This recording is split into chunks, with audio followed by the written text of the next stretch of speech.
క్రైస్తలం ప్రవేశనామంలో మీ అందరికీ కూడా నాకు శుభములు తెలియజేస్తున్నాను. ఈరోజు మన యొక్క వాక్యాంశం ఏంటంటే అబ్రహాము గురించి మనం ఈరోజు తెలుసుకుందాము.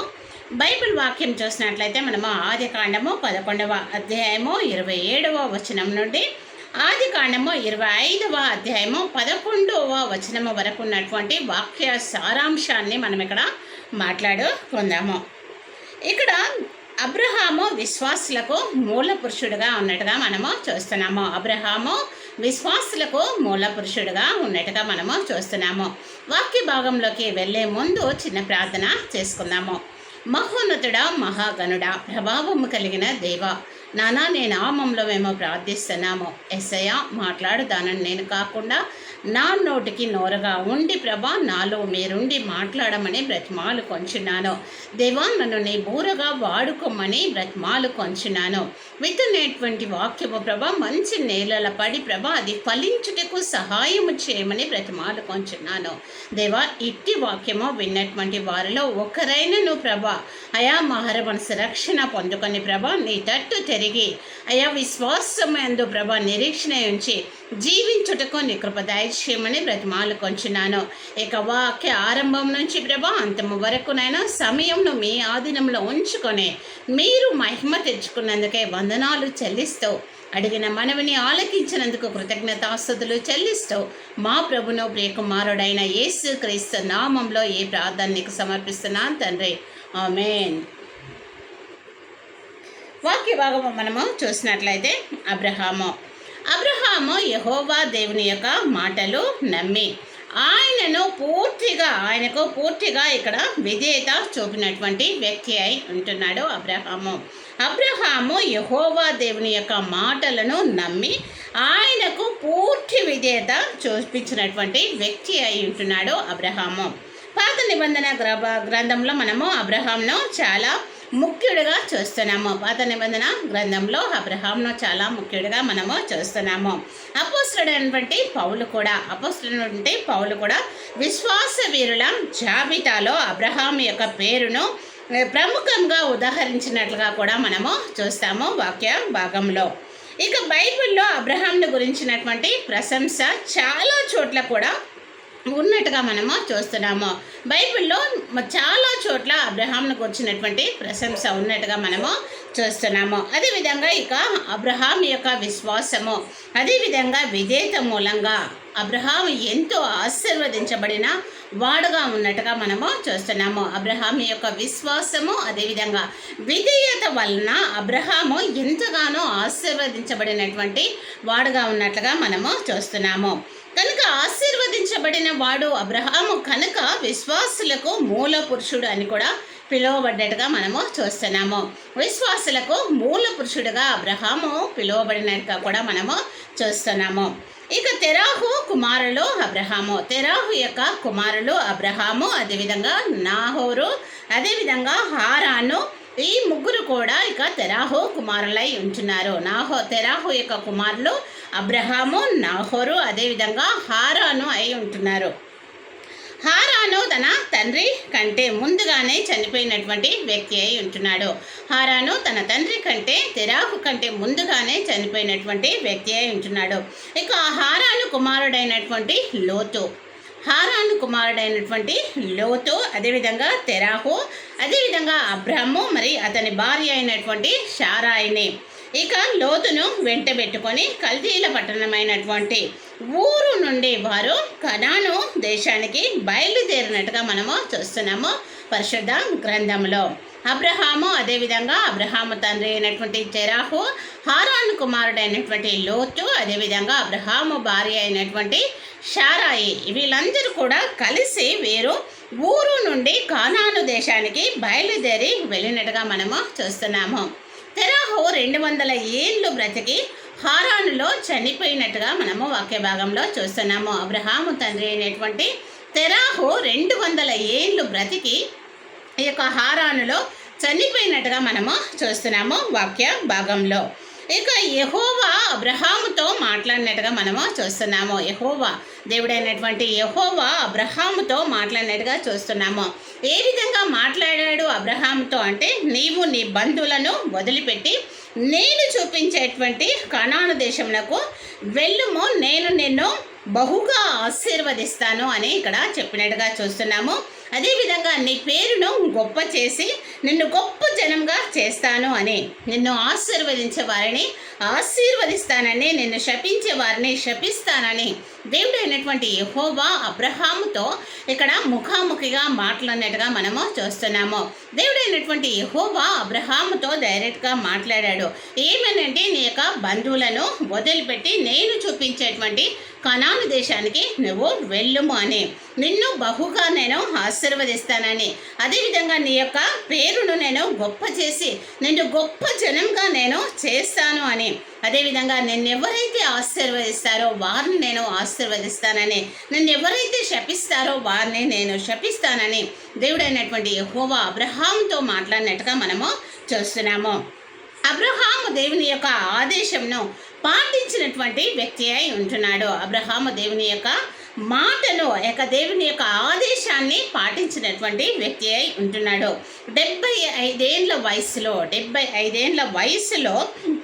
తన భార్య అయినటువంటి శారాయిని, అదేవిధంగా తన తమ్ముని కుమారుడకు లోతును తీసుకొని కానాను దేశమునకు అబ్రహాము వెళ్ళినట్టుగా మనము చూస్తున్నాము. తన యొక్క 75 ఏళ్ళ వయసులో అబ్రహాము తన భార్య అయినటువంటి శారాయిని, అదేవిధంగా తన తమ్ముని కుమారుడైనటువంటి లోతును వెంటబెట్టుకొని కనాను దేశమునకు వెళ్ళినట్టుగా మనము చూస్తున్నాము. బేతేలునకు తూర్పున ఉన్నటువంటి హాయి వద్ద గుడారము వేసుకొని, బేతేలుకు తూర్పున ఉన్నటువంటి హాయి వద్ద గుడారం వేసుకొని కొంతకాలము అబ్రహాము అక్కడ ఉన్నట్టుగా కూడా మనము చూస్తున్నాము. ఇక కానాను దేశంలో గొప్ప కరువు రావడము వలన, కానాను దేశంలో కరువు వచ్చినందువలన అబ్రహాము తన భార్యను వెంటబెట్టుకొని ఐగుప్తు దేశానికి వెళ్ళినట్టుగా చూస్తున్నాము. కనానులో గొప్ప కరువు రావడము వలన అబ్రహాము తన భార్యను తీసుకొని ఐగుప్తు దేశంకు వెళ్ళినట్టుగా మనము చూస్తున్నాము. ఇక శారాయి చాలా అందగత్తె అయి ఉంటుంది కనుక శారాయి తన యొక్క సహోదరి అని అబద్ధము చెప్పమన్నట్టుగా ఇక్కడ మనము చూస్తున్నాము. శారాయి అందమైనటువంటి యువతి అయి ఉంటుంది కనుక ఆమెను అబద్ధం చెప్పమన్నాడు. ఏమనంటే, నువ్వు నా సహోదరివని చెప్పు కానీ నా భార్యవని చెప్పకూడదు అని అబ్రహాము చెప్పినట్టుగా మనము చూస్తున్నాము. అయితే ఇక్కడ నిజం తెలుసుకున్నటువంటి యొక్క ఫరో చక్రవర్తి, నిజము అబ్రహాం యొక్క భార్య శారాయి అని తెలుసుకున్నటువంటి ఇక ఫరో చక్రవర్తి దేవునికి భయపడి ఇక శారాయిని తిరిగి అబ్రహాం యొద్దకు పంపివేసినట్టుగా మనము చూస్తున్నాము. అబ్రహాము తానున్న చోటికే తిరిగి వచ్చినట్లుగా కూడా మనము చూస్తున్నాము. ఎప్పుడైతే అబ్రహాము యొక్క భార్య శారాయి అని ఫరో చక్రవర్తి గుర్తించి ఉన్నాడో అప్పుడు తిరిగి శారాయిని అబ్రహాము యొద్దకు పంపించినట్లుగా చూస్తున్నాము. అబ్రహాము తాను మొదట ఏ చోట అయితే ఉన్నాడో ఆ చోటికి తిరిగి తను వచ్చినట్టుగా కూడా మనము చూస్తున్నాము. అదేవిధంగా ఇక అబ్రహాముకు అదేవిధంగా లోతుకు ఇద్దరికి కూడా విస్తారమైనటువంటి పశు సంపద ఉన్నట్టుగా మనము చూస్తున్నాము. అబ్రహాముకు అదేవిధంగా అబ్రహాము తమ్ముని కుమారుడైనటువంటి లోతుకు కూడా పశు సంపద అనేది విస్తారంగా ఉండడము వలన వారి యొక్క పశువులు అదేవిధంగా గొర్రెలకు ఆ యొక్క ప్రాంతము సరిపోలేదు. ఇక అబ్రహాము లోతు యొక్క పశువులకు అదేవిధంగా గొర్రెలకు వారున్నటువంటి స్థలము సరిపోలేదు. అంతేకాకుండా ఇక్కడ వీరిద్దరి పశువుల కాపర్లు కూడా ఇక్కడ తగుళ్ళాడుకున్నట్టుగా కూడా మనము చూస్తున్నాము. అబ్రహాము కాపర్లకు అదేవిధంగా లోతు కాపర్లకు వారు ఒకరికి ఒకరు తగులాడుకున్నట్టుగా కూడా మనం అక్కడ చూస్తున్నాము. ఇంకా అందుచేత ఎప్పుడైతే తన పశువుల కాపర్లు లొల్లి పెట్టుకున్నారో, అక్కడ గొడవ చేసుకున్నారో, అప్పుడు అబ్రహాము యొక్క లోతుని పిలిచి చెప్పిస్తున్నాడు. ఏమని అంటే, నీకు నాకు ఈ స్థలము సరిపోవట్లేదు కనుక, నీ పశువులకు నా పశువులకు ఈ స్థలము సరిపోవట్లేదు కనుక మన ఇద్దరం కూడా ఇక్కడ విడిపోయి దూర ప్రదేశంలో ఉండుట మంచిది అని అబ్రహాము లోతును పిలిచి చెప్పినట్టుగా మనం ఇక్కడ చూస్తున్నాము. ఎప్పుడైతే అబ్రహాం లోతునుకు పిలిచి ఈ విషయమో చెప్తాడో అబ్రహాము, నీకు నాకు ఈ స్థలము సరిపోతలేదు కనుక మనము విడిపోయి వేరే దేశాలలో వేరే ప్రదేశాలలో ఉండడం అనేది మంచిది అని అబ్రహాము లోతుకు ఎప్పుడైతే చెప్తాడో అప్పుడు ఇక లోతు మనము విడిపోయి దూర ప్రదేశంలో ఉండటం మంచిది అని ఎప్పుడైతే అబ్రహాము లోతుతో చెప్తాడో ఆ సలహా లోతుకు బాగా నచ్చుతుంది కనుక ఇక లోతు సరే అని ఒప్పుకొని అబ్రహాము చెప్పిన దానికి ఒప్పుకొని తూర్పు దిక్కున ఉన్నటువంటి సొదొమ గొమొర్రా పట్టణంల వైపు వెళ్ళినట్టుగా మనము చూస్తున్నాము. అబ్రహాం యొక్క మాటను విని దానిని ఒప్పుకొని లోతు ఇక్కడ సొదొమ గొమొర్రా పట్టణాలని ఎంచుకొని అక్కడికి వెళ్ళినట్టుగా మనము చూస్తున్నాము. అబ్రహాము మాత్రమే ఇక్కడ కానానులో ఉండిపోయినట్టుగా మనము చూస్తున్నాము. అబ్రహాము కానాను దేశంలో ఉన్నాడు, కానీ లోతు మాత్రము సొదొమ గొమొర్రా పట్టణాలను ఎంపిక చేసుకొని ఆ పట్టణాల వైపు వెళ్ళినట్టుగా మనం ఇక్కడ చూస్తున్నాము. కొన్ని సంవత్సరాల తర్వాత అబ్రహాము లోతు విడిపోయిన తర్వాత లోతు సొదొమ గొమొర్రా ప్రాంతంలో నివసిస్తున్నాడు. అబ్రహాము కానాను ప్రదేశంలో నివసిస్తున్నట్టుగా మనము చూస్తున్నాము.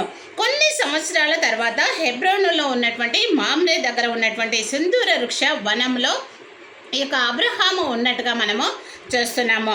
అబ్రహాం దగ్గర సుమారు 2,000 మనుషులు అబ్రహాము దగ్గర సుమారుగా 2,000 మంది మనుషులు, అదేవిధంగా వేల కొలది గొర్రెలు, అదేవిధంగా పశువులు కూడా ఉన్నట్టుగా మనము చూస్తున్నాము. 2,000 మంది మనుషులు, అదేవిధంగా వేల కొలది గొర్రెలు, అదేవిధంగా పశువులు కలిగినటువంటి వ్యక్తిగా అబ్రహాము ఉన్నట్టుగా మనం ఇక్కడ వాక్య భాగంలో చూస్తున్నాము. ఇక్కడ అబ్రహాము చాలా ధనవంతుడై ఉన్నట్టుగా కూడా మనము చూస్తున్నాము. అబ్రహాము చాలా ధనవంతుడై ఉన్నాడు కనుక అబ్రహాము చుట్టుపక్కల ఉన్నటువంటి ప్రదేశంలో ఉన్నటువంటి అందరూ రాజులు కూడా, అక్కడ చుట్టుపక్కల ఉన్నటువంటి అన్ని ప్రదేశాలలో ఉన్నటువంటి రాజులందరూ కూడా అబ్రహామును గౌరవించేవారుగా ఉన్నట్టుగా మనము చూస్తున్నాము. అబ్రహాము ఆస్తికి కర్తయ్య ఉంటున్నాడు, ధనవంతుడై ఉంటున్నాడు.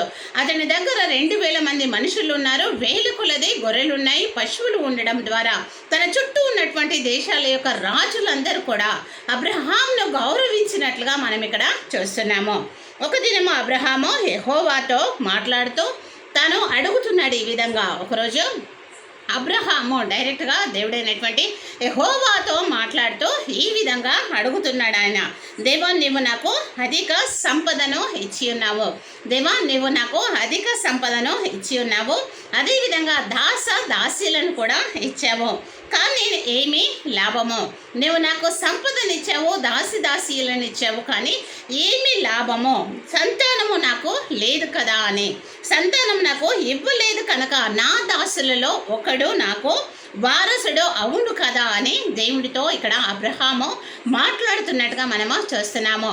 అబ్రహాము ఆ సంపదనిచ్చాడు, దేవుడు దాసీలను కూడా ఇచ్చాడు, కానీ తనకు సంతానము లేదు కాబట్టి అబ్రహాము దేవుడితో మాట్లాడుచున్నాడు, నా దాసులలో ఒకడు నాకు వారసుడు అవునని. అయితే దానికి సమాధానంగా దేవుడైనటువంటి యెహోవా ఇక్కడ అబ్రహాంకు సమాధానము చెప్పినట్టుగా మనము చూస్తున్నాము. అందుకు యెహోవా, నీకు ఒక కుమారుడు కలుగుతాడు కనుక నీ సంతానమును ఆకాశంలోని నక్షత్రముల వలె లెక్క పెట్టలేనంతగా అభివృద్ధి చెందుతుంది అని దేవుడైనటువంటి యెహోవా అబ్రహాంతో మాట్లాడినట్టుగా మనము చూస్తున్నాము. అబ్రహాంకు కుమారుణ్ణి అనుగ్రహిస్తానని, అబ్రహాం యొక్క సంతానము ఆకాశ నక్షత్రముల వలె లెక్క పెట్టనంతగా ఉంటారు అని దేవుడైనటువంటి యెహోవా అబ్రహాముకు మనము చెప్పినట్టుగా మనము వాక్య భాగంలో చూస్తున్నాము. అబ్రహాము దేవుడు చేసినటువంటి వాగ్దానం అందు విశ్వాసం ఉంచినట్టుగా మనము చూస్తున్నాము. అబ్రహాము దేవుడిచ్చినటువంటి వాగ్దానం మీద అతడు విశ్వాసం ఉంచినట్టుగా మనము చూస్తున్నాము. చాలా కాలము వరకు ఇక శారాయికి సంతానము కలగలేదు.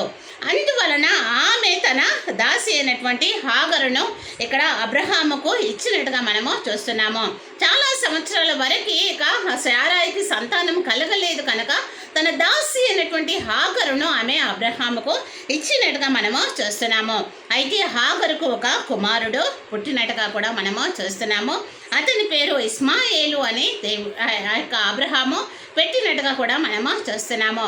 శారాయి దాసి అయినటువంటి హాగరుకు ఒక కుమారుడు పుడతాడు, అతని పేరు ఇస్మాయేలు అని పేరు పెట్టినట్టుగా మనము చూస్తున్నాము. అబ్రహాంకు 99 సంవత్సరములు వచ్చిన తర్వాత, లేక అబ్రహాంకు 99 సంవత్సరములు వచ్చిన తర్వాత దేవుడు అతనికి ప్రత్యక్షమై ఇలా చెప్తున్నట్టుగా మనము చూస్తున్నాము. అబ్రహాము 99వ సంవత్సరంలో దేవుడైనటువంటి యెహోవా అతనికి ప్రత్యక్ష ప్రత్యక్షమై ఈ విధంగా చెప్తున్నట్టుగా మనము చూస్తున్నాము. శారా వలన కలగబోయేదే నీ సంతానము, నీ అసలైన సంతానము అని ఇక్కడ దేవుడు చెప్తున్నట్టుగా మనము చూస్తున్నాము. నిన్ను నేను అనేక జనములకు తండ్రిగా చేస్తానని, నీలో నుండి అనేకమైనటువంటి వీరులు, అదేవిధంగా రాజులు, అదేవిధంగా ప్రవక్తలు కూడా జన్మిస్తారు అని దేవుడైన యెహోవా అబ్రహాంతో మాట్లాడినట్టుగా మనము చూస్తున్నాము. నీవు ఇక నుండి అబ్రహాము అనబడకుండా అబ్రహాము అనబడతావని, అబ్రహాము అనగా జనములకు తండ్రి అని అర్థం అక్కడ. కనుక నీవు ఇప్పటి నుండి జనములకు తండ్రిగా పిలువబడతావని దేవుడైనటువంటి యెహోవా అబ్రహాముతో మాట్లాడినట్టుగా మనము చూస్తున్నాము. అదేవిధంగా నీ భార్య అయినటువంటి శారా అని పిలువబడుతుందని, శారా అనగా రాజకుమారి అని అర్థం వస్తుంది. కనుక దేవుడు అబ్రహాంను జనములకు తండ్రిగా చేశాడు, శారాను రాజకుమారిగా పిలువబడతారని వారిని బహుగా ఆశీర్వదించినట్లుగా మనము చూస్తున్నాము. వీరు బహుగా ఆశీర్వదించబడినటువంటి వారుగా ఉన్నట్టుగా మనము చూస్తున్నాము. అబ్రహాము అదేవిధంగా శారా ఇద్దరు కూడా దేవుడే తనకు స్వయంగా ప్రత్యక్షమై ఈ మాట్లాడుతున్నటువంటి సందర్భం ఇది. నేను నీకు కుమారుణ్ణి అనుగ్రహిస్తానని. ఒకరోజు ఇక్కడ ముగ్గురు మనుషులు అనగా దేవదూతలు అబ్రహాము యొక్క గుడారము దగ్గరకు వచ్చినట్టుగా మనము చూస్తున్నాము. ఒకరోజు ముగ్గురు దేవదూతలు అబ్రహాము యొక్క గుడారము దగ్గరికి వచ్చినట్టుగా మనము చూస్తున్నాము. అబ్రహాము వారిని చూసి వారిని ఆదరించి వారికి భోజనము పెట్టి, భోజనము చేసిన తర్వాత ఆ మనుషుల నుండి ఆ యొక్క మనుషులు వచ్చేటువంటి కాలానికి ఎవరైతే ముగ్గురు దేవదూతలను అబ్రహాము ఆదరించి భోజనము పెట్టి ఉన్నాడో అప్పుడు ఆ దేవదూతలు అంటున్నటువంటి మాటలు ఎవరితో అంటే అబ్రహాముతో అంటున్నటువంటి మాటలు, వచ్చి ఈ కాలానికి నీ భార్య అయినటువంటి శారా తల్లి అవుతుంది అని వారు ఆశీర్వదించినట్లుగా మనము చూస్తున్నాము. దేవుడైన యెహోవా అబ్రహాముకు ప్రత్యక్షమైన తర్వాత దేవదూతలు ముగ్గురు కూడా అబ్రహాము దగ్గరికి, తన గుడారం దగ్గరికి వచ్చినప్పుడు అబ్రహాము వారిని ఆదరించి వారికి భోజనం పెట్టి ఆతిథ్యము చేసిన తర్వాత దేవదూతలు ఆశీర్వదించినట్టుగా మనము చూస్తున్నాము. వచ్చే కాలానికి శారా తల్లి అవుతుంది అని వారు శారాను ఆశీర్వదించినట్లుగా మనము చూస్తున్నాము. వారి మాటలు విన్నటువంటి శారా ఇక్కడ నవ్వినట్టుగా కూడా మనము చూస్తున్నాము. ఎందుకు శారా నవ్వింది అంటే అప్పుడు శారా యొక్క వయసు 90 సంవత్సరాలై ఉంటుంది. అప్పటికి శారా యొక్క వయసు 90 సంవత్సరాలై ఉంటుంది. అబ్రహాము వయసు 99 సంవత్సరాలు, శారా వయసు 90 సంవత్సరాలై ఉంటుంది. కనుక ఇక్కడ వారి యొక్క వయసును బట్టి, వారి యొక్క సంవత్సరములను బట్టి వారు శారా నవ్వినట్టుగా అక్కడ చూస్తున్నాము. శారా 90 ఏళ్ళు కాబట్టి, అబ్రహాము 99 ఏళ్ళు కాబట్టి ఈ సమయంలో మేము పిల్లలను కనగలము అన్నటువంటి ఆలోచన కలిగినటువంటి శారా అక్కడ నవ్వినట్టుగా కూడా మనము చూస్తున్నాము. ఆ యొక్క మనుషులు వెళ్ళబోయే ముందు, వారు ఎప్పుడైతే ఆతిథ్యము పుచ్చుకున్న తర్వాత వెళ్ళబోయే ముందు వారు చెప్తున్నారు, యెహోవాకు అసాధ్యమైనది ఏమీ లేదు అని. దేవుడైనటువంటి యెహోవాకు ఏది కూడా అసాధ్యం అనేది లేదు, సమస్తము కూడా సాధ్యమే. కనుక ఈ మాట తప్పక నెరవేరుతుంది అని వెళ్తున్నటువంటి ఆ యొక్క దేవదూతలు దేవుడైనటువంటి యెహోవాకు అసాధ్యమైనది ఏది లేదు కనుక ఈ మాట తప్పకుండా నెరవేరుతుంది అని వారు అబ్రహాంతో చెప్పి వెళ్ళినట్టుగా మనము చూస్తున్నాము. అది ఏదో దేవదూతలైతే అబ్రహాము గుడారం యొద్దకు వచ్చి అబ్రహామును శారాను ఆశీర్వదించి వచ్చే కాలానికి నీకు కుమారుడు పుడతారని ఆశీర్వదించినటువంటి ఆ దేవదూతలే ఇక్కడ సొదొమ గొమొర్రాను అనే పట్టణాలను అగ్ని గంధకములతో వారు నాశనము చేయడానికి కూడా వచ్చి ఉన్నట్టుగా వారు అబ్రహాంతో చెప్పినట్టుగా మనం ఇక్కడ చూస్తున్నాము.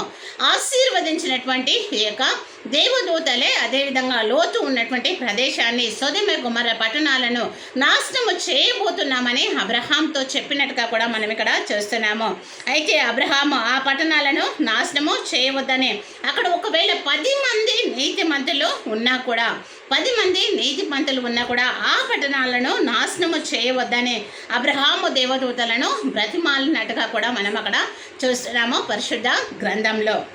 అబ్రహాము 100 సంవత్సరాలు వయసు వచ్చినప్పుడు, అబ్రహాముకు 100 సంవత్సరాల యొక్క వయసు వచ్చినప్పుడు అప్పుడు షారాకు ఇస్సాకు అను కుమారుడు పుట్టినట్టుగా మనము చూస్తున్నాము.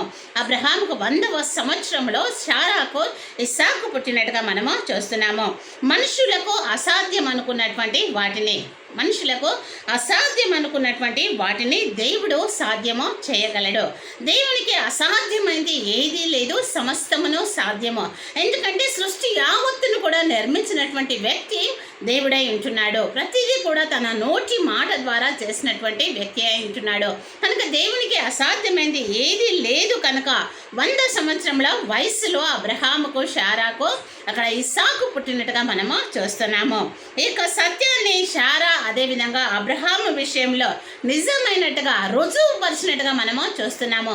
అసాధ్యమైనది సాధ్యం అవుతుంది అనేటువంటి విషయాన్ని దేవుడు అబ్రహాము షారా విషయంలో నిజము చేసినట్టుగా మనం ఇక్కడ చూస్తున్నాము. ఎందుకంటే 100 సంవత్సరాల వయసులో అబ్రహాము అక్కడ కుమారుణ్ణి కనినట్టుగా మనము చూస్తున్నాము.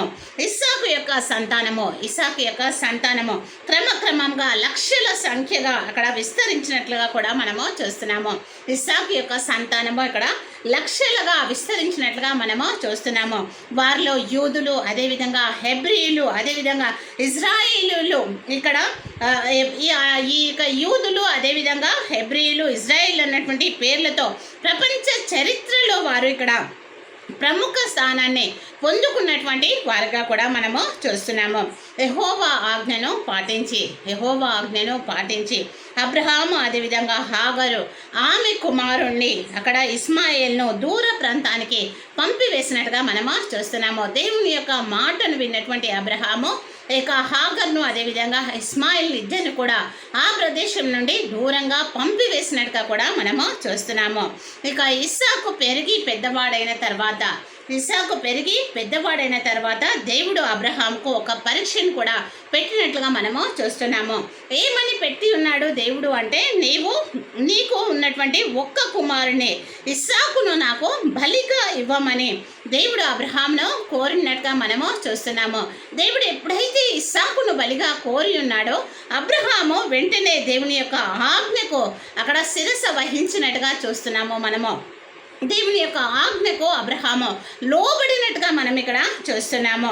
ఇస్సాకును అదేవిధంగా ఒక గాడిద పైన కట్టెలను తీసుకొని బయలుదేరినట్టుగా కూడా మనము చూస్తున్నాము. అబ్రహామును మోరియా దేశంలో దేవుడు చెప్పినటువంటి పర్వతం దగ్గరికి ఇక్కడ వెళ్ళినట్టుగా కూడా మనము చూస్తున్నాము. పని వాళ్ళను అందరినీ కూడా ఇక్కడ అబ్రహాము కిందనే ఉంచాడు.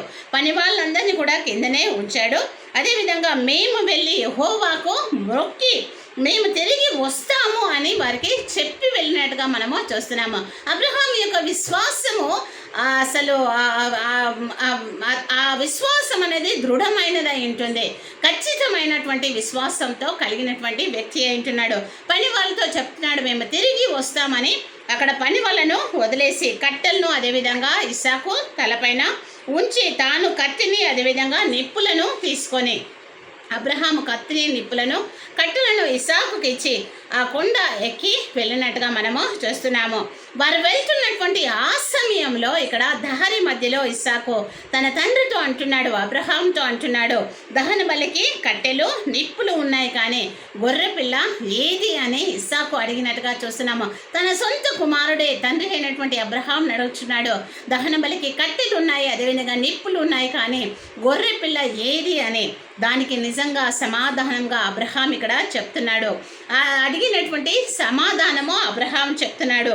అబ్రహాము నా కుమారుడా గొర్రెపిల్ల సంగతి దేవుడే చూసుకుంటాడు అని. ఎంత స్థిరమైనటువంటి విశ్వాసము, ఎంత బలమైనటువంటి విశ్వాసము, ఎంత నిరీక్షణ కలిగినటువంటి విశ్వాసము అబ్రహాముదై ఉంటుంది.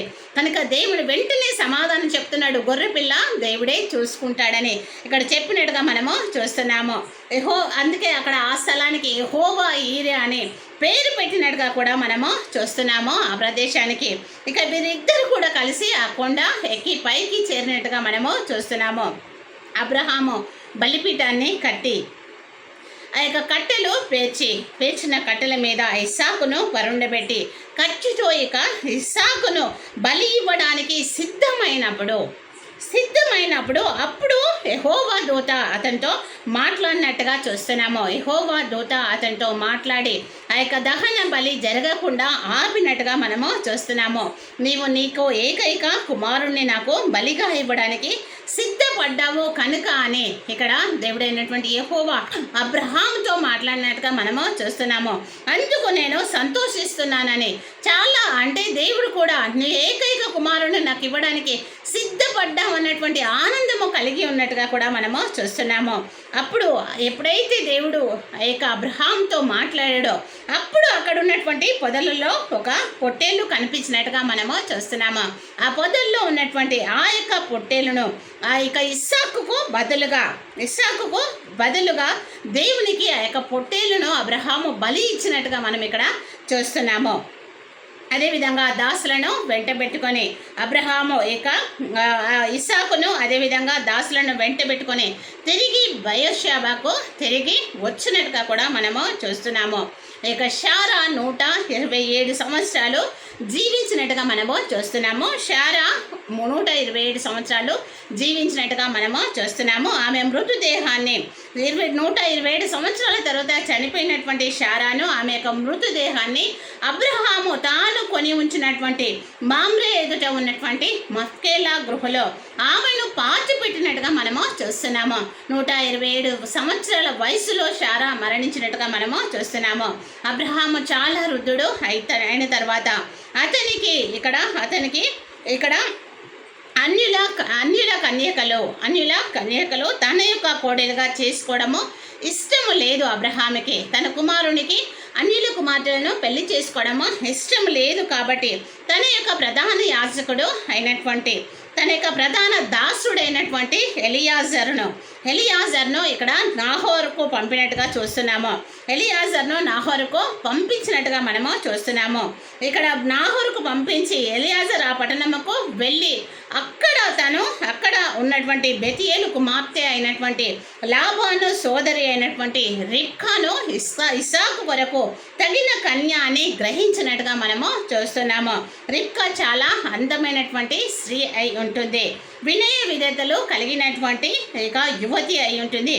ఆమె ఎలియాజరు వెంట వెళ్ళడానికి సమ్మతించినటువంటి స్త్రీ అయి ఉంటుంది. ఆమె యొక్క అన్న తండ్రి కూడా దానికి సమ్మతించినట్టుగా మనము చూస్తున్నాము.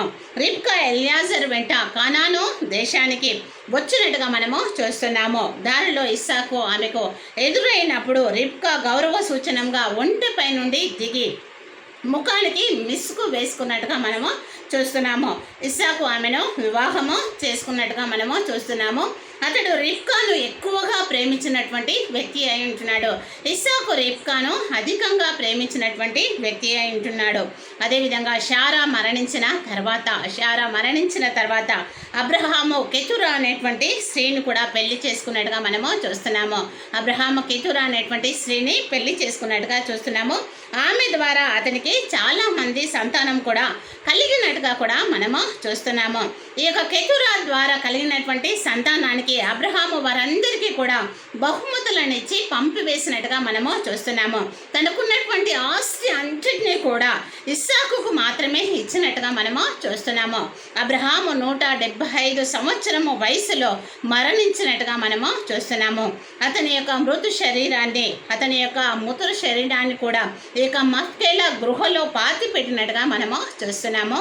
ఈ యొక్క ఆదికాండము మనము 11వ అధ్యాయం నుండి 25వ అధ్యాయము వరకు ఇప్పటి వరకు మనం చర్చించినటువంటి అన్ని అంశాలలో మనము ధ్యానించినట్లయితే అబ్రహాము ఒక భక్తుడు అని మనం ఇక్కడ తెలుసుకోవాలి. దేవుని ఎడల అదేవిధంగా ఆయన మాట ఎడల విశ్వాసము కలిగినటువంటి వ్యక్తి అని మనము గ్రహించాలి. కనుకనే అతడు విశ్వాసులకు తండ్రిగా పిలువబడ్డట్టుగా మనము చూస్తున్నాము. అబ్రహాము మంచి భక్తిపరుడై ఉంటున్నాడు. దేవుని యొక్క మాటను విన్నటువంటి వ్యక్తి అయి ఉంటున్నాడు. కనుక అతడు విశ్వాసులకు తండ్రిగా పిలువబడ్డాడు. అబ్రహాము దేవుని యొక్క ఆజ్ఞలను పూర్తిగా పాటించినటువంటి వ్యక్తి అయి ఉంటున్నాడు. తన యొక్క స్వదేశాన్ని వదిలిపెట్టి తన కుమారుణ్ణి కూడా బలి ఇవ్వడానికి కూడా సిద్ధమైనట్టుగా మనము చూస్తున్నాము కనుక దేవుడు అతన్ని ఆశీర్వదించినట్లుగా మనము చూస్తున్నాము. అదేవిధంగా అబ్రహాము దేవునితో మాట్లాడేటువంటి వ్యక్తి అయి ఉంటున్నాడు. తన సంతానము ఇవ్వమని ప్రార్థించినటువంటి వ్యక్తి అయి ఉంటున్నాడు. సొదొమ గొమొర్రా పట్టణంలో 10 మంది నీతిమంతులు ఉన్నా కూడా ఆ పట్టణంను నాశనము చేయవద్దని బ్రతిమాలినటువంటి వ్యక్తి అయి ఉంటున్నాడు. అబ్రహాము మంచి వీరుడు, అదేవిధంగా ధర్మం కోసము పోరాడేటువంటి వ్యక్తి అయి ఉంటున్నాడు. యుద్ధము చేసి సొదొమ రాజును విముక్తి చేసినట్టుగా కూడా మనము చూస్తున్నాము. అబ్రహాము దైవభక్తి కలిగినటువంటి వ్యక్తి కనుక షాలేము రాజు అయినటువంటి మెల్కీసెదెకు దేవుని యాజకుడు. అతడు అబ్రహామును ఆశీర్వదించినట్లుగా మనము చూస్తున్నాము. అదేవిధంగా అబ్రహాము జీవితం అనేది ఆదర్శ జీవితమై ఉంటుంది. విశ్వాసులందరికీ కూడా ఇక్కడ మంచి విశ్వాసులందరికీ కూడా మంచి జీవితము కలిగినటువంటి వ్యక్తి అయి ఉంటున్నాడు. అబ్రహాము దేవుణ్ణి నమ్మినటువంటి వ్యక్తి కనుక అతడు నీతిగా ఎంచబడినట్లుగా మనము చూస్తున్నాము. అది అతనికి నీతిగా ఎంచబడింది. అబ్రహాము విశ్వాసాన్ని దేవుణ్ణి నమ్మాడు కనుక అది అతనికి నీతిగా ఎంచబడినట్లుగా మనము చూస్తున్నాము. అబ్రహాము వలె పరిపూర్ణమైనటువంటి విశ్వాసము కలిగి ఈ లోకంలో మనందరం కూడా జీవిద్దాము కాక. ఆమేన్.